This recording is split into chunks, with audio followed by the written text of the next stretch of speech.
everybody, here's the 63 C10 project truck. This is a beater and it's really fun and it's beat up and I don't care if it gets scratched anymore. I have kids at home, they run their bikes into it.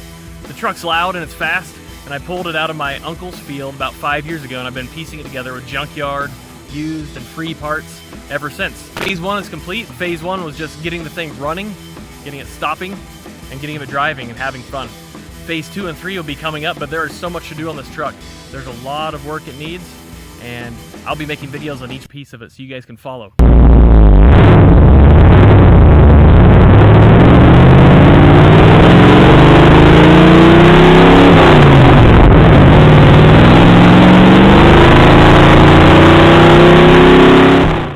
I've got 4 little kids, and the budget's super tight, so I had to be really thrifty. The budget for the truck was around $2,000, so here's a quick overview of the truck. Hope you like it. If you like it, subscribe, and you can see all the different videos that I'm putting out on this. Thank you.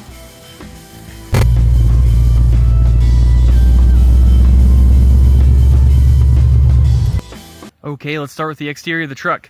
You can see that the paint is seriously worn. We've got about 5 layers of paint on various parts of the truck. If you look closely in several places, you'll see yellow. We've got the turquoise, and then there's this barn red paint. On other parts of the cab itself was originally like this dark red here.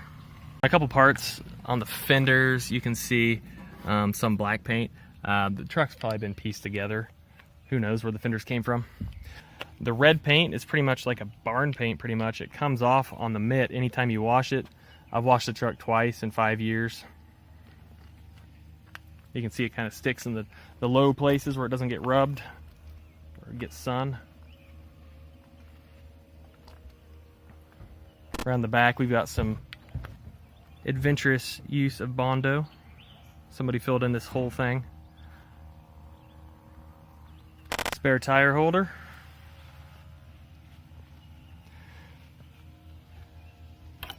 So instead of shaving the gas tank door, I just put a cap on here. The fuel tank was removed from the cab of the truck and I put in this LMC tank.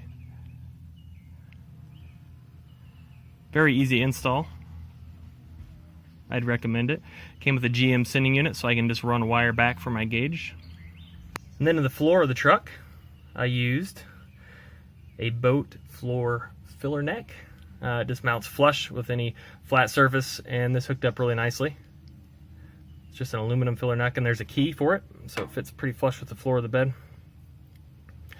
The bed right now is a plate of steel.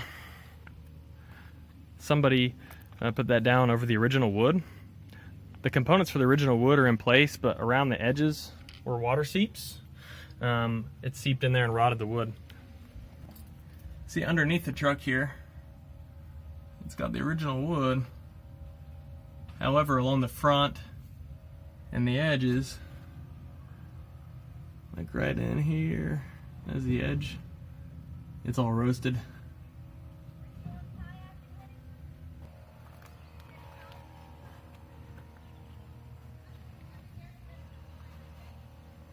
The rockers and floor aren't in the best of shape, but they're not nearly as bad as some of the trucks that I've seen.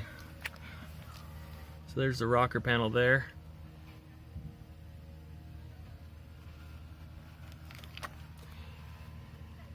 Cab corners are a little holy.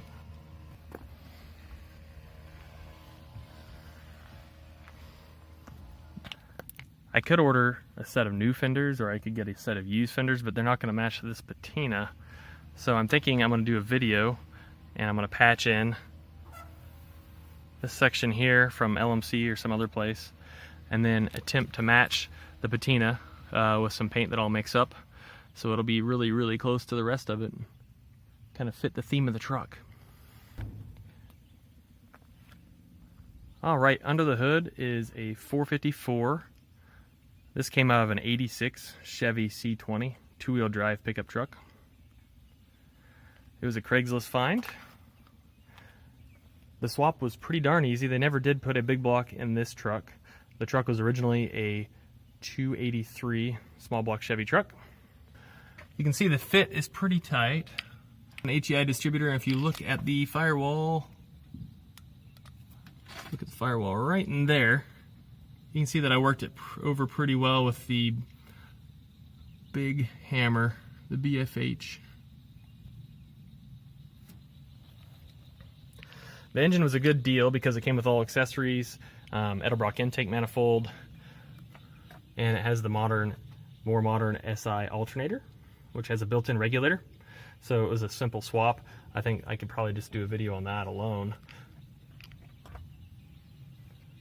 So the SI alternator discharges it up right over here. Completely got rid of the regulator. We have a remote mount power steering reservoir now. Truck came with no power steering. It's a manual steering truck. Converted that over to power steering.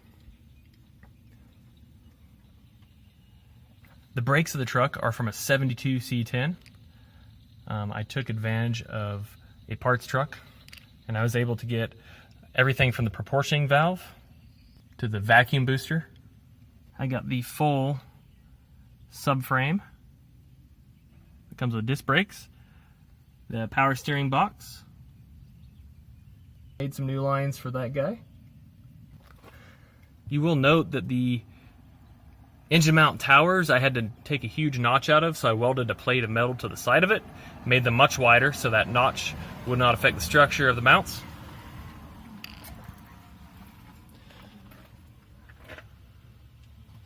And finally we have the 750 double pumper.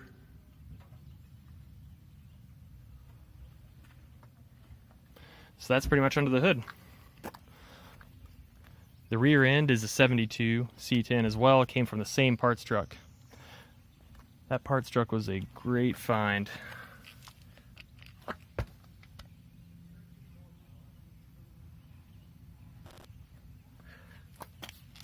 All right, let's look at the interior. All right, most importantly, we have the foot pedal. And hiding behind this speaker, the little dimmer foot. He only gets 4 toes. Right now we've got a bag of stuffing and a Harbor Freight moving blanket. That's the seat. There's one seat belt in the truck. Neat old latch style one. Right now none of the gauges are hooked up. I'm going to do this one next. I've been stranded twice because this always eats more gas than you think it will. The 2 working gauges are the ones I care about in this truck, and I do have a oil gauge. Then I have a non-working temperature gauge. Then I have a working temperature gauge that is zip tied to the working oil pressure gauge. So there's a lot of revision to do for the gauges, but I am going to go through the gauges and make everything work correctly. We have the stereo. Surprisingly, the fan works and the switches work. Windshield wipers work, but the fan, all I need, it looks like I have a non-leaking heater core. This fall I'm going to hook up some hot water to it and get a heater in here so I can drive it in the fall and winter and not completely freeze. The transmission is a Muncie SM465. It's a 4-speed. It's really a granny low 3-speed. So it's geared basically like a dump truck. I got 2 of these transmissions for free, so I just threw one in. And it does work, but the gears are terrible and it's not synchronized. So the next thing, the big thing for this will probably be some sort of really robust 4-speed or maybe a big automatic. I kind of like the manual a lot though, so we'll see what we do. And then finally we have the gun rack. All right, there we have it. There's a ton of stuff to do on this truck. Please like and subscribe below, and you can follow this project and a lot of others on Riggs Garage. Thanks for watching.